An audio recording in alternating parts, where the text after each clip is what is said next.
Friends, आपका हमारे channel में एक बार फिर से स्वागत है। और आज हम कंप्यूटर एप्लीकेशन की सीरीज़ में इंट्रोडक्शन टू एचटीएमएल का फिफ्थ पार्ट आपके लिए लेकर आए हैं, जिसके अंदर जो टॉपिक्स मैंने कवर किए हैं उसको ध्यान से देखिएगा। फर्स्ट टॉपिक मैंने इसके अंदर कवर किया है फिजिकल टैग, सेकंड है लॉजिकल टैग, थर्ड को मैंने डाला इसके अंदर एड्रेस टैग एंड फोर्थ हमारा है सेंटर टैग। आइए बच्चों, इसको हम ध्यान थोड़ा डिटेल में देखते हैं। बच्चों, पहला जो हमारा टॉपिक है इसमें फिजिकल टैग। देखिए फिजिकल टैग क्या हो सकता है। Physical tags are use to tell the browser that how to display the text enclose in the physical tag, है ना। किसी भी टेक्स्ट को आप ब्राउजर पे दिखाना कैसे चाहते हैं, उसका अपीयरेंस कैसा होगा, वो आप फिजिकल टैग का यूज करके बहुत अच्छे से कर सकते हैं। जैसे फिजिकल टैग के अंदर अगर आप सपोज उसको बोल्ड, इटैलिक या अंडरलाइन में शो कराना चाहते हैं, देखिए यहाँ पे physical tags affect the appearance of the text. For example, B tag is used to display the text in bold and U tag is use to underline the text. अगर किसी भी टेक्स्ट को आप बोल्ड करके दिखाना चाहते हो, या किसी भी टेक्स्ट को अंडरलाइन दिखाना चाहते हो, या इटैलिक करना चाहते हो, तो आप बहुत आराम से फिजिकल टैग का यूज करके उसको कर सकते हो। बच्चों, यहाँ पे एक लिस्ट मैंने यहाँ पे आपके लिए डिफाइन किया हुआ है, इसको जरा ध्यान से देखिएगा। फिजिकल टैग में सबसे पहला जो हमारा टैग आता है वो है बी टैग। बी टैग देखिए क्या होता है। To mark the text within the tags as bold. B tag का यूज करके आप किसी भी सेंटेंस को, किसी भी वर्ड को बोल्ड कर सकते हो। बी टैग का जैसे ही यूज करेंगे हमारा जो टेक्स्ट है वो बोल्ड हो जाएगा, वो डार्क हो जाएगा। बच्चों, बी टैग हमारा कैसा टैग होता है, ये कंटेनर टैग होता है, क्योंकि यहाँ पे मैंने ऑन किया है और यहाँ पे मैंने इसको ऑफ कर दिया है। इसके बाद हमारा आता है आई टैग।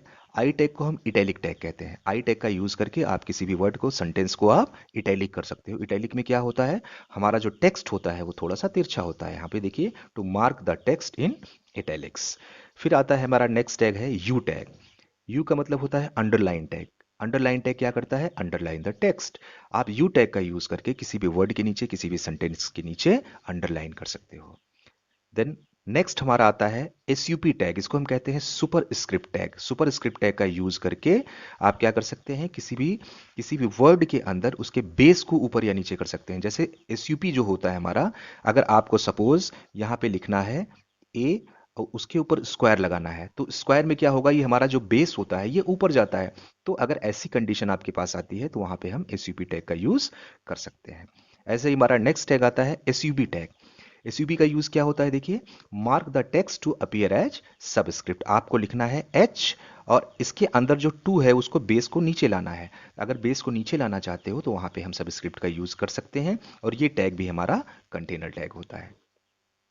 बच्चों, इसके बाद नेक्स्ट टैग हमारा आता है बिग टैग। तो बिग टैग का यूज क्या होता है, देखिए यहाँ पे, to display the character in larger font as compare to the rest of the text. जो टेक्स्ट आपने यूज किया है, जो सेंटेंस आपने लिखा है, उसमें अगर किसी वर्ड को थोड़ा सा इंक्रीज करना चाहते हो, उसकी साइज को थोड़ा सा बड़ा दिखाना है, तो वहां पे आप बिग टैग का यूज करके उसको आप इंक्रीज कर सकते हो। बिग टैग भी हमारा ये कंटेनर टैग होता है। बच्चों, नेक्स्ट हमारा देखिए स्मॉल टैग। स्मॉल टैग भी क्या होता है, ये भी कंटेनर होता है। यहाँ पे देखिए, to display the character in smaller font as compare to the rest of the text. जो सेंटेंस है या जो टेक्स्ट आपने लिखा है, उसके बीच में कोई भी ऐसा टेक्स्ट, कोई भी ऐसा वर्ड जो आप चाहते हो कि उसकी साइज थोड़ा छोटा हो जाए, तो वहां पे हम लोग स्मॉल टैग का यूज कर सकते हैं। बच्चों, यहाँ पे एक एग्जांपल मैंने यहाँ पे आपको दिया है, यहाँ पे थोड़ा इसको ध्यान से देखिएगा।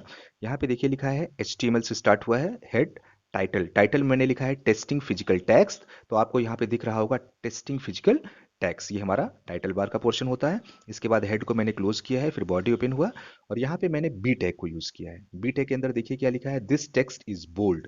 ठीक है। अब यहाँ पे अगर ध्यान दें तो यहाँ पे आपको ये जो वर्ड, जो ये सेंटेंस लिखा हुआ है, ये बोल्ड केस में दिख रहा है, थोड़ा सा डार्क दिख रहा है। इसके बाद मैंने नेक्स्ट यूज किया है आई टैग। आई का मतलब होता है इटैलिक। तो कंप्यूटर सिस्टम लिखा है, फिर आई को क्लोज करके मैंने बी आर लगाया। बी आर मैंने इसलिए लगाया है क्योंकि ये सारे जो जितने भी वर्ड मैंने लिखे, जितने भी सेंटेंसेस लिखे हुए हैं, ये हम चाहते हैं कि ये अलग अलग लाइन में शो हो, तो इसलिए मैंने बी आर लगाया। अगर बी आर नहीं लगा होता तो ये एक सिंगल एक ही लाइन में डिस्प्ले करता। ठीक है। अच्छा, इसके बाद हमारा जो नेक्स्ट इसके अंदर टैग मैंने यूज किया है वो यू है। तो यहाँ पे देखिए, यू के बाद वर्ल्ड वाइड वेब लिखा है, उसके बाद यू क्लोज करके मैंने बी आर लगा दिया है। तो वर्ल्ड वाइड वेब के नीचे यहाँ आपको अंडरलाइन शो हो रहा है। ठीक है। उसके बाद यहाँ पे ध्यान से देखिए, तो यहाँ पे मैंने यूज किया है ए। एसयूपी लगाया है। एसयूपी क्या करता है, स्क्वायर बनाता है। जैसे यहाँ पे देखिए ध्यान से, तो ए के बाद स्क्वायर लगा हुआ है, तो ए एसयूपी टू एसयूपी क्लोज, है ना। तो टू को इसने क्या किया, इसके बेस को यहाँ पे ले जाके ऊपर कर दिया। उसके बाद बीच में मैंने प्लस का सिंबल यूज किया, तो यहाँ भी प्लस का सिंबल आया। उसके बाद बी स्क्वायर मैंने किया है, तो उसके बाद बी मैंने सिंपल लिखा है क्योंकि बेस को ऊपर लेके जाना है, तो एसयूपी टू एसयूपी क्लोज कर दिया, तो यहाँ पे बेस हमारा ऊपर चला गया। ठीक है, इस तरीके से आप सुपरस्क्रिप्ट का यूज कर सकते हो। यहाँ पे नीचे ध्यान दीजिए, तो यहाँ पे H2O लिखा गया है। H2 में मैंने क्या किया है, यहाँ पे देखिए मैंने सब स्क्रिप्ट का यूज किया है।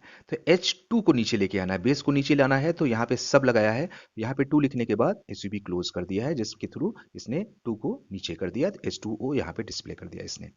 फिर और नीचे आते हैं तो आई एम, फिर लिखा है बिग, यहाँ पे बिग टैग का मैंने यूज किया है कि बिग को थोड़ा सा बड़ा दिखाना चाहते हैं, है ना, तो यहाँ पे बिग को क्लोज कर दिया है। अब देखिए यहाँ पे अगर आप ध्यान दें तो यहाँ पे बिग की साइज नॉर्मल से थोड़ी सी बड़ी हो गई है। इसके बाद मैंने स्मॉल का यूज किया है, स्मॉल में मैंने रेड लिखा है, यहाँ पे स्मॉल को क्लोज किया, स्मॉल एनिमल लिखा है, तो रेड की साइज नॉर्मल साइज से थोड़ा सा इसने छोटा कर दिया है। ठीक है, उसके बाद मैंने बॉडी को क्लोज करके और HTML को क्लोज कर दिया। तो बच्चों ये हमारे जितने भी टैग मैंने इसके अंदर यूज किया है, ये सारे के सारे टैग हमारे फिजिकल टैग में आते हैं। बच्चों नेक्स्ट टैग हमारा देखिए ध्यान से, यहाँ पे लिखा है लॉजिकल टैग। तो logical tags are inbuilt commands in the browser to render certain features of the content in specific style. बच्चों लॉजिकल टैग के अंदर हमारे कुछ ऐसे फिक्स स्टाइल होते हैं जिनका यूज करके आप अपने टेक्स्ट के अपीयरेंस को और अच्छा बना सकते हो, उसको और बढ़िया ग्रो कर सकते हो। इसमें अगर ध्यान दे नीचे तो लिखा है by placing text in between these tags you are telling the browser that the text has some greater importance, जिसके थ्रू आप अपने टेक्स्ट का इंपॉर्टेंस बढ़ा सकते हो। ठीक है, तो यहाँ पे ध्यान दीजिएगा, जो पहला टैग हमारा इसके अंदर यूज किया गया है वो है हमारा स्ट्रॉन्ग टैग, है ना। स्ट्रॉन्ग क्या करता है, इट डिफाइंस स्ट्रॉन्ग टैग। जैसे हमारा फिजिकल टैग में हम लोग बोल्ड को यूज करते हैं, उसी तरीके से स्ट्रॉन्ग भी काम करता है। स्ट्रॉन्ग क्या करता है, हमारे टेक्स्ट को थोड़ा डार्क कर देता है, बोल्ड केस में कन्वर्ट कर देता है। ठीक है, इसके बाद आता है साइड टैग। साइड क्या करता है, to write some quotes or citation, अगर कोट्स में कोई चीज दिखाना चाहते हो दोनों तरफ से, है ना, तो यहां पे आप साइड का यूज कर सकते हो। इसके बाद नेक्स्ट हमारा आता है ईएम टैग। इम्फेसाइज करना चाहते हो, इम्फेसाइज में मीन्स क्या होता है, इस अगर इस टैग को आप यूज करोगे ईएम को, तो ये क्या करेगा, आपके टेक्स्ट को थोड़ा सा इटैलिक बना देता है। ठीक है, नेक्स्ट हमारा जो इसके अंदर टैग आता है वो है कोड टैग। ये जितने भी टैग्स इसके अंदर दिए गए हैं सबके सब कंटेनर टैग हैं, ध्यान दीजिएगा। इसमें कोड को भी हमने लास्ट में क्लोज किया है। उसके बाद नीचे देखिए, it displays some characters as code. Code दिखाना चाहते हो, जैसे अगर आपने कोई प्रोग्रामिंग किया, सपोज आप प्रोग्रामिंग के थ्रू कुछ उसमें दिखाना चाहते हो, वेबसाइट में कुछ ऐसे कंटेंट आप शो कराना चाहते हो, तो उसके अंदर आप कोड को यूज कर सकते हो। उसके बाद नेक्स्ट हमारा आता है डीएफएन। डीएफएन का मतलब डेफिनेशन अगर शो कराना चाहते हो, स्क्रीन के ऊपर कोई डेफिनेशन अगर आपको देना है, तो डीएफएन को यूज कर सकते हो टू राइट अ डेफिनेशन, है ना। किसी पैराग्राफ को एज अ डेफिनेशन आप अपने स्क्रीन पे एक अलग लुक में डिस्प्ले कराना चाहते हो, तो वहां पे डेफिनेशन को आप यूज कर सकते हो। बच्चों नेक्स्ट हमारा इसके अंदर आता है केबीडी। केबीडी एक कीबोर्ड के लिए होता है, कीबोर्ड के लिए इनपुट करके आप एक इनपुट दिखाना चाहते हो, डिस्प्ले कराना चाहते हो अपने स्क्रीन के ऊपर, तो उसके लिए आप केबीडी को यूज कर सकते हो। It shows the text to be entered by the user, है ना। आप ऐसा ऐसा टेक्स्ट, ऐसा सेंटेंस दिखाना चाहते हो जो यूजर के थ्रू अभी भी जस्ट एंटर किया गया है ना। इसके बाद नीचे और एक टैग आपको दिख रहा होगा सैम्प के नाम से, सैंपल। ये सैम्प क्या करता है, देखिए, डिफाइन सैंपल आउटपुट और कंप्यूटर स्टेटस मैसेज। कोई ऐसा मैसेज, कोई ऐसा स्टेटस अगर आप डिस्प्ले कराना चाहते हो स्क्रीन के ऊपर एक अलग लुक के अंदर, तो आप उसके लिए सैम्प का यूज कर सकते हो। बच्चों लास्ट में हमारा देखिए नीचे लिखा है वेर। वेरिएबल को डिस्प्ले कराना चाहते हो, अगर आपको लगता है कि कोई ऐसी कोडिंग है कि उसका एक वेरिएबल आप डिस्प्ले कराना चाहते हो, जैसे equal to 10 B equal to 20 C equal to 30, इस तरीके का कोई वेरिएबल आपको डिफाइन करके आपको अपने ब्राउजर के ऊपर डिस्प्ले कराना है, तो यहाँ पे आप वेर को यूज कर सकते हो। ये हमारे वेरिएबल को अपीयर करने के लिए, हमारे स्क्रीन के ऊपर डिस्प्ले कराने के लिए इसको हम लोग यूज करते हैं। बच्चों यहाँ पे मैंने एक एग्जांपल लिया है, इसके अंदर मैंने सारे टैग्स को यूज किया है। अब थोड़ा इसको ध्यान से देखिएगा। देखिए यहाँ पे HTML को यूज हुआ, हेड है, टाइटल में मैंने लिखा है टेस्टिंग लॉजिकल टैग्स, तो यहाँ पे देखिए ध्यान से, तो यहाँ पे टेस्टिंग लॉजिकल टैग्स आपको दिख रहा होगा। ठीक है, उसके बाद हेड क्लोज किया मैंने, फिर बॉडी यूज हुआ, और बॉडी के अंदर मैंने यहाँ लिखा है इट डिफाइंस स्ट्रॉन्ग। अब देखिए स्ट्रॉन्ग के अंदर स्ट्रॉन्ग लिखा हुआ है, तो स्ट्रॉन्ग में क्या है, स्ट्रॉन्ग के अंदर यहाँ पे अगर ध्यान दीजिएगा तो यहाँ पे स्ट्रॉन्ग जो है वो बोल्ड केस में दिखा। मैंने बताया था कि स्ट्रॉन्ग जो है क्या करता है, थोड़ा डार्क बना देता है, उसकी क्वालिटी को थोड़ा सा बोल्ड केस में डिस्प्ले करता है, तो स्ट्रॉन्ग ने इसको डार्क कर दिया। ठीक है, साइटेशन क्या करता है, साइट क्या करता है, देखिए, to write some quotes or citation. ये कोट्स में, अगर आप कोई चीज कोट्स में देना चाहते हो, तो यहाँ पे आप इसको यूज कर सकते हो। इसके बाद ईएम यूज किया गया है, इम्फेसाइज करना है ना। ईएम आपने देखो यहाँ पे लिखा है टू इम्फेसाइज द टेक्स्ट। इसको अगर आप ध्यान से देखो थोड़ा सा ये इटैलिक दिख रहा है आपको, तो यहाँ पे इम्फेसाइज यूज हुआ है। देखिए इसमें भी लास्ट में मैंने बी आर टैग का यूज किया है, इसलिए किया है क्योंकि ये अलग अलग लाइन में इसको ब्रेक करके डिस्प्ले कर देगा। ठीक है, अब यहाँ पे ध्यान दीजिए, तो यहाँ पे मैंने कोड का यूज किया है ना। मैंने भी बताया था कि अगर आप कोड का यूज करना चाहते हो, कोई कोड डिस्प्ले कराना चाहते हो अपनी स्क्रीन पे, उसको एक अलग लुक में देना चाहते हो, तो आप यहाँ पे कोड का यूज कर सकते हो। जैसे हमने लिखा A=10, B=20, C=A+B, है ना। ये देखिए अगर ध्यान से इसका देखें तो थोड़ा सा इसका लुक थोड़ा चेंज आपको दिख रहा होगा।